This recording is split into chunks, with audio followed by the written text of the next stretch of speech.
querida. Hoje é domingo, dia 21 de setembro.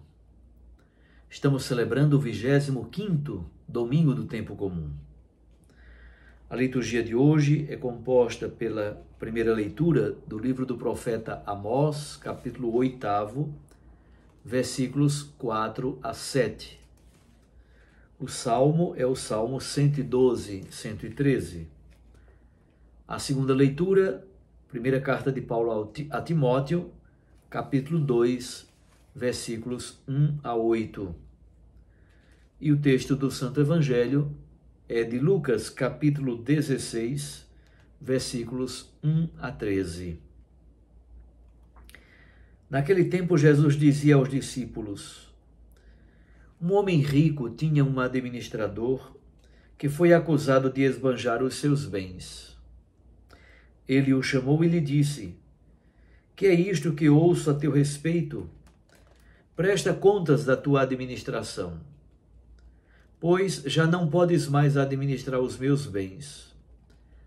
O administrador, então, começou a refletir: o que vou fazer? O Senhor vai me tirar a administração. Para cavar, não tenho forças. De mendigar, tenho vergonha.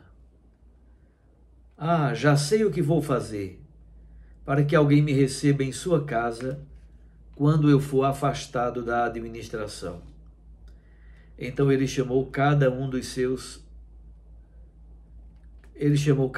que estavam devendo ao seu patrão e perguntou ao primeiro: quanto deves ao meu patrão? Ele respondeu: 100 barris de óleo. O administrador disse: pega a tua conta, senta-te depressa e escreve 50. Depois ele perguntou ao outro: e tu quanto deves? Ele respondeu: 100 medidas de trigo. O administrador disse: pega a tua conta e escreve 80. E o Senhor elogiou o administrador desonesto, porque ele agiu com esperteza. Com efeito, os filhos deste mundo são mais espertos em seus negócios do que os filhos da luz.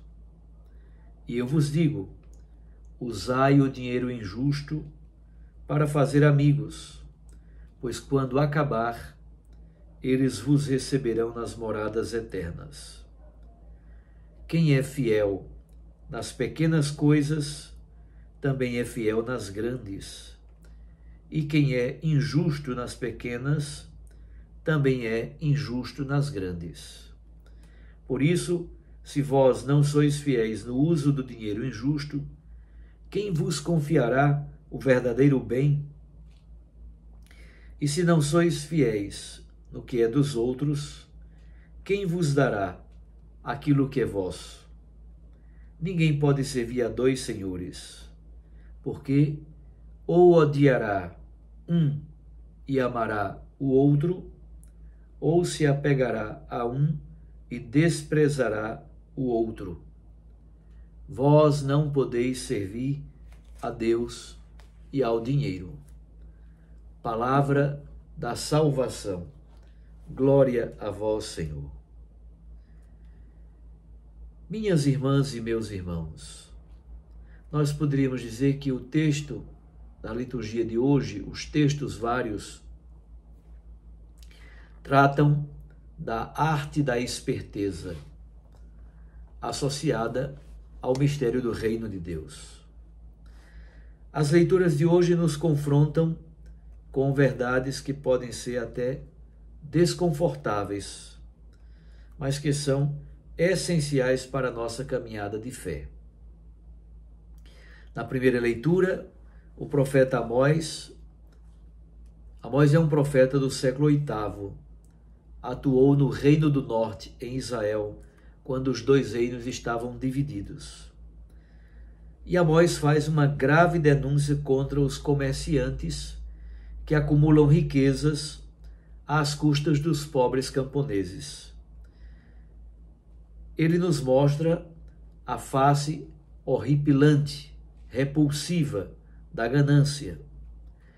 Ele denuncia aqueles que exploram os pobres, que manipulam a fé para aumentar os seus lucros, que não veem as pessoas, mas apenas os cifrões em seus bolsos.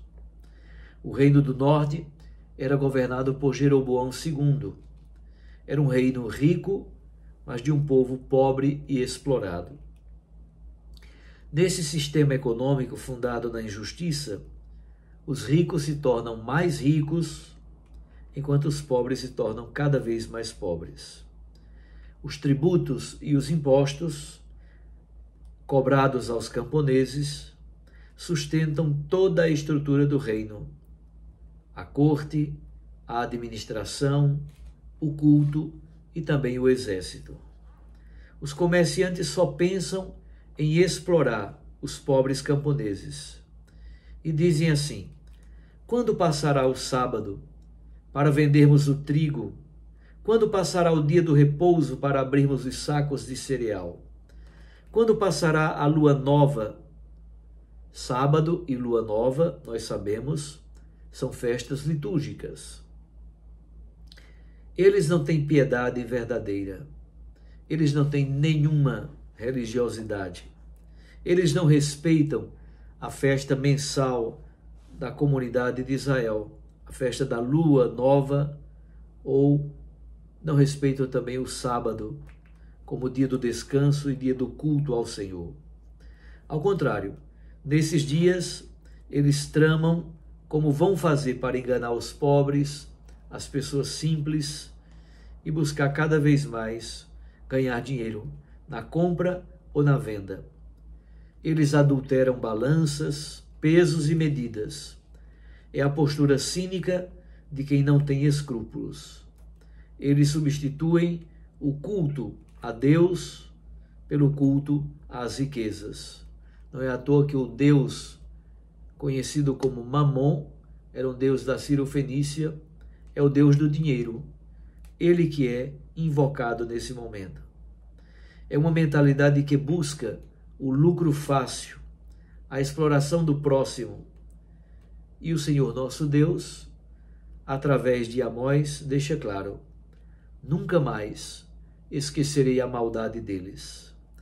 Amós se coloca ao lado dos pequenos e explorados, exatamente porque o Deus de Israel, que tirou o povo hebreu da casa da escravidão no Egito, não tolera a exploração dos pobres. Os pobres, na mentalidade do profetismo, os pobres são a pupila dos olhos de Deus. Assim diz o profeta Zacarias. Essa mesma consciência aparece também no Salmo 112. Ele diz que os pobres são os olhos de Deus, são a pupila dos olhos de Deus.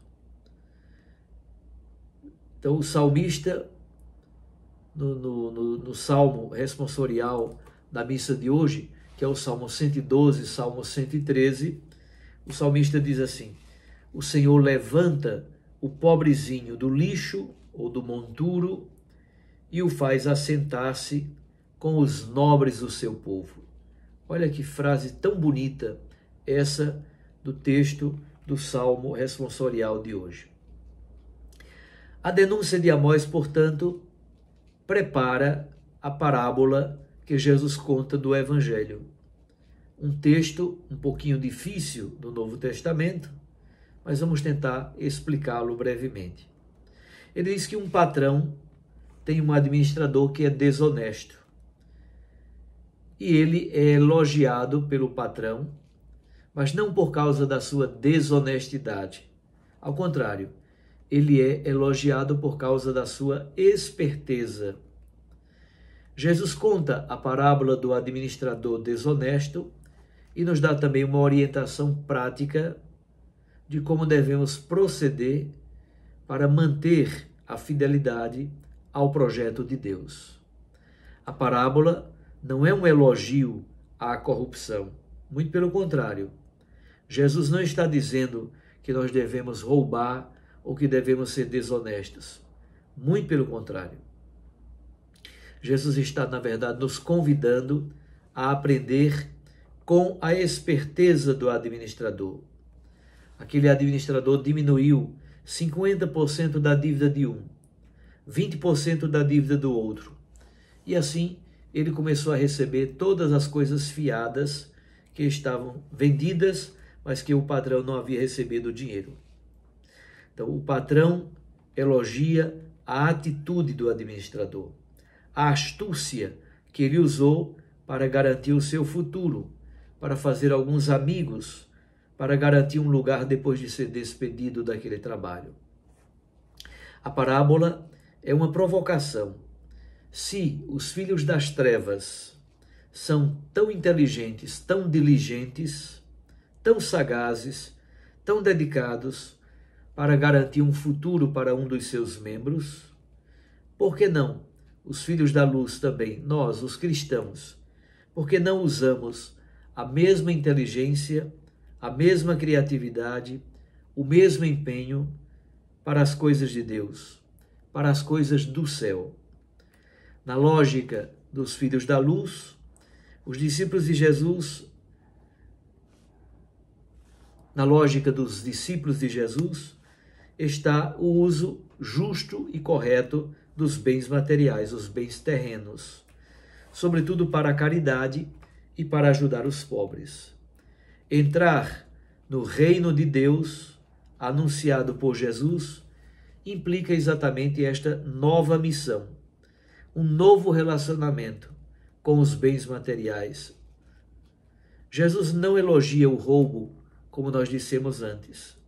Ele elogia a iniciativa.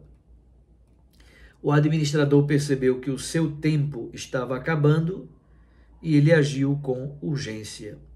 Ele usou o que tinha, o dinheiro e as dívidas do seu senhor, para construir relacionamentos, para criar uma rede de apoio. Ele transformou um problema, a sua iminente demissão, numa oportunidade para o futuro. E é aqui que a parábola se conecta com o nosso tempo, com a nossa vida. Quantas vezes nós somos administradores da nossa própria vida, dos nossos talentos, do nosso tempo e dos nossos bens? E, no entanto, muitas vezes somos negligentes em relação ao que realmente importa. Somos astutos para as coisas do mundo, para ganhar dinheiro, para ter sucesso, para subir na vida, mas muitas vezes somos ingênuos, preguiçosos ou desinteressados com as coisas do reino de Deus. Jesus nos dá uma lição fundamental. Usem a riqueza, mesmo que seja desonesta, para fazer amigos, a fim de que, quando ela acabar, estes amigos vos receberão nas moradas eternas. O que significa isso?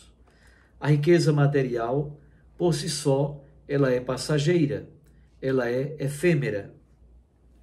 Dinheiro, bens, sucesso, tudo isso pode acabar. E é por isso que Jesus chama de riqueza desonesta, porque ela muitas vezes nos trai e nos seduz e nos desvia daquilo que realmente é o mais importante. Jesus nos convida a usar essa riqueza não para acumular, mas para partilhar, para ajudar o próximo, para aliviar o fardo dos mais necessitados. É aqui que entra a segunda leitura, tirada da primeira carta de Timóteo, primeira carta de Paulo a Timóteo. Essa leitura nos ilumina. Paulo nos convida a rezar por todas as pessoas, especialmente por aqueles que estão no poder e têm autoridade sobre o destino das nações. Por que essa preocupação de Paulo? Para que possamos viver uma vida tranquila e piedosa, exatamente porque Deus quer salvar a todos. Paulo nos lembra que Deus quer que todos os homens sejam salvos e cheguem ao conhecimento da verdade.